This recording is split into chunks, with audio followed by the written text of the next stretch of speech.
encima. Y dejamos de lado esta noticia para poner el ojo también en lo que está pasando en Japón, porque se encuentra ahora mismo ante el precipicio de una deuda que tiene el mayor tamaño respecto a su economía en el mundo. Si miramos la deuda PIB Japón, vemos cómo ha ido increciendo durante todos los últimos años y ya se encuentra en unos niveles casi en el entorno de 260% ese ratio. Y es que recuerden, hace poco se ha dado un nuevo acontecimiento en Japón en la política monetaria, y es que el nuevo gobernador, Kazuo Ueda, va a permitir que el control de la curva de tipos ya sobrepase en el tramo a 10 años ese 0,5% de interés, pudiendo elevarse incluso hasta el 1%. Se anticipa que si los tipos de interés se elevasen hasta ese nivel, los del tramo de los bonos a 10 años, Japón podría gastar incluso alrededor del 22%, 22,1% exactamente, de su presupuesto del año fiscal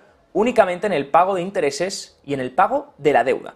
La relación deuda-PIB, como les digo, en septiembre de 2022 alcanzaba el 266%. Fue la más alta entre todos los países desarrollados. Tras estos acontecimientos, el Banco de Japón rebajó su perspectiva económica y advertía también de que las finanzas del país se estaban volviendo cada vez más precarias. Y a la luz de esta situación y la escalada de la carga de la deuda, el ministro de Finanzas, Shunichi Suzuki, emitió una declaración de advertencia en marzo, destacando la gravedad sin precedentes de las finanzas públicas de Japón.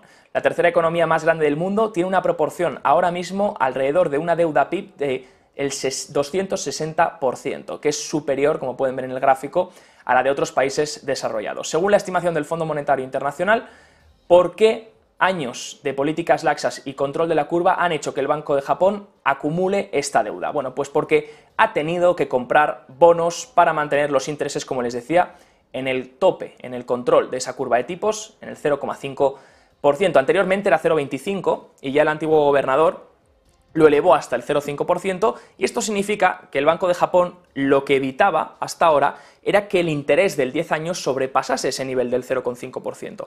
Si evitas que el interés sobrepase ese nivel del 0,5%, solo lo puedes hacer incrementando la demanda dentro del mercado de bonos, haciendo subir los precios de los bonos, porque precio e interés son inversos. Entonces el Banco de Japón aprovechaba y compraba, en cuanto el interés iba a romper el 0,5%, compraba bonos para hacer que el interés volviese a bajar.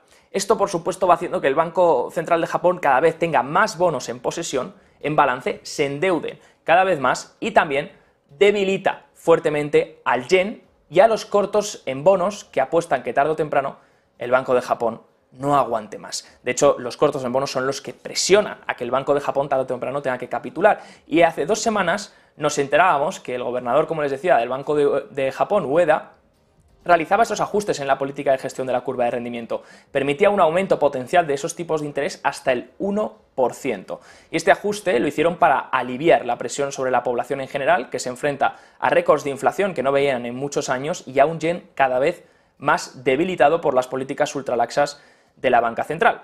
Claro está, ahora permiten o recompran sobre todo a partir del 1%, compran bonos a partir del 1%, con lo cual el interés de esa parte del 10 años puede irse a buscar el 1%, lo que a su vez incrementa los costes de financiación para el gobierno japonés, que, como hemos visto, en relación deuda-PIB, está extremadamente endeudado. Además, a través de este extenso programa de compras de activos del Banco de Japón, ahora el banco posee el 50% de todos los bonos del gobierno, debido a la creciente diferencia de tasas de interés entre el Banco de Japón, que ha mantenido sus tasas, y Estados Unidos y Europa, donde se han subido, el yen también ha estado bajo presión y los precios han ido poco a poco subiendo en el país. Se anticipa que la inflación persistente en Japón beneficiará, eso sí, al PIB, el denominador, y a la relación también deuda-PIB de la economía. Pero esto, a su vez, es probable que tenga una buena influencia en los ingresos del gobierno, pero también una mala en el coste de la financiación. Es esencial para Japón implementar a partir de aquí una estrategia de consolidación fiscal confiable que aborde los gastos relacionados con el envejecimiento de su población, que también es un caso importante, y mejore también la generación de ingresos fiscales. Este enfoque, por supuesto, será necesario para disminuir los niveles de deuda, mitigar los riesgos asociados también de manera efectiva. Aunque Japón puede estar razonablemente seguro de que es poco probable que su carga de deuda cause un daño económico significativo pronto, los expertos están identificando ya riesgos potenciales. Japón también debería adoptar políticas monetarias sustantivas para disminuir la depreciación del yen y la inflación en curso, siguiendo las tendencias emergentes y también los shocks en la economía global. Un país que poco a poco se ve más endeudado, que ese coste de la deuda cada vez es mayor a medida que el Banco Central continúa con una política ultra laxa. Claro está que ahora ya la está cambiando en ese control de la curva de tipos, todavía mantiene los tipos de interés exactamente iguales en un nivel muy laxo, pero ya está haciendo cambios en ese control de la curva, dándose cuenta que una depreciación tan fuerte del yen y una inflación que podría volverse incontrolable son problemáticas importantes para el ciudadano japonés. A partir de aquí, cambios por parte del gobernador Ueda, permite, como veíamos hace unas cuantas semanas, se anunciaba ese movimiento de los intereses del tramo del largo de la curva, incrementar hasta el 1%, el Banco de Japón a partir del 0,5 no tiene que comprar todavía, puede dejar ir hasta el 1%, pero claro, ese incremento del 0,5 al 1% lo que genera es un cambio estructural en todo el mercado de deuda japonés y el mercado de deuda global, impactando de hecho también al propio gobierno japonés, subiendo los costes de financiación. Conteo de protección. Rusia lanzó una nueva iniciativa que puso a los países occidentales a temblar. Y es que Moscú respondió a las hostilidades de los países no amistosos al decidir cerrar el grifo al bloque, en particular a Japón. De hecho, en el marco de la escalada de tensiones en torno a Ucrania y la ola de sanciones contra Rusia por parte de la potencia del norte y la Unión Europea, Moscú responde con la suspensión de los tratados fiscales con varios países, incluyendo a Japón. ¿A qué se debe? Pocos días después del asesinato del ex primer ministro japonés Shinzo Abe, Japón celebró elecciones generales y el partido de Abe, el Partido Liberal Democrático, obtuvo una victoria abrumadora. Puede que algunos de los votos fueran por compasión, pero las elecciones fueron sobre todo una clara señal del sentimiento público respecto al crecimiento de las capacidades militares de Japón y una ruptura de facto con la postura pacifista del país tras la Segunda Guerra Mundial. Y ese fue precisamente uno de los últimos deseos de Shinzo Abe antes de morir. Ahora su sucesor, Fumio Kishida, está restaurando gradualmente el estatus de superpotencia militar de Japón imperial. Poseía uno de los ejércitos más grandes y poderosos del mundo. El poderío ofensivo japonés aportó al imperio amplias ganancias territoriales, pero en última instancia sufrió una devastadora derrota que resultó en el sometimiento por parte de Estados Unidos. Tras el final de la Segunda Guerra Mundial, para evitar un nuevo derramamiento de sangre, los estadounidenses quisieron tener bajo su control las capacidades militares japonesas. Así, actuando con prudencia, introdujeron una disposición en la recién creada Constitución japonesa de 1947 para que esto quedara garantizado.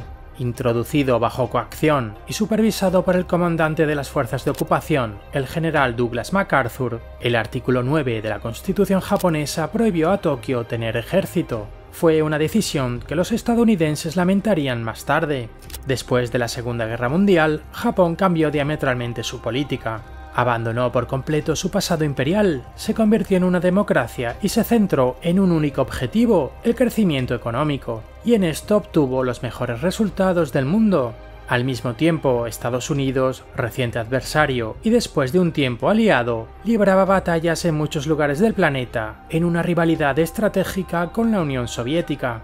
Mientras tanto, la ubicación de Japón en el teatro del Pacífico seguía siendo crucial. Estaba situado muy cerca del principal puerto soviético del Pacífico, Vladivostok. Los barcos soviéticos no podían navegar hacia el Pacífico abierto sin sortear primero las islas japonesas. Moscú buscaba una forma de disponer de una fuerza naval significativa en el Pacífico y alejar el poderío estadounidense del otro lado del globo. Mientras tanto, Washington, cuyo principal interés era asegurar el Atlántico y Europa, no quería desviar recursos al otro lado del globo. Por lo tanto, para este propósito, los estadounidenses quisieron utilizar a un Japón en crecimiento económico, ya que no representaba una amenaza para ellos. Pero Tokio se negó, alegando el artículo 9 que los propios estadounidenses habían impuesto en la Constitución japonesa. Los japoneses eran reacios a invertir en una armada y en una fuerza aérea, prefiriendo en su lugar invertir en las industrias electrónica y automovilística, que pronto amenazarían a sus homólogos estadounidenses. La Constitución japonesa, a pesar de haber cumplido 75 años desde su creación, no ha experimentado ninguna enmienda hasta la fecha, pero la interpretación del artículo 9 se ha hecho cada vez más flexible. El primer paso significativo tuvo lugar ya en 1954, cuando se crearon las Fuerzas de Autodefensa de Japón, y ello debido a la poderosa insistencia de los estadounidenses. En los 80 años transcurridos desde el final de la Segunda Guerra Mundial, los japoneses, que aún recuerdan el trauma de aquellos acontecimientos, se han convertido en una nación extremadamente pacifista. El tope de solo el 1% del Producto Interior Bruto que se gasta en las fuerzas de autodefensa, establecido en la década de 1970, pretendía ser una manifestación concreta de ello.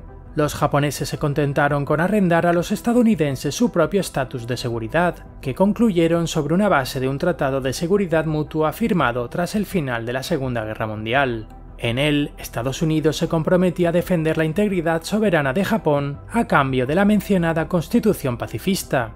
En virtud de este tratado, Estados Unidos estableció más de 80 instalaciones militares en Japón, con más de 60.000 soldados estadounidenses estacionados allí, más que en ningún otro país. Pero en los últimos 10 años, la arquitectura de la seguridad mundial ha empezado a cambiar rápidamente, debido sobre todo al ascenso sin precedentes de China, vecino cercano de Japón y rival histórico en la región. El primer ministro japonés de la segunda década del siglo XXI, Shinzo Abe, se dio cuenta rápidamente de la amenaza que suponía para Japón el ascenso de China.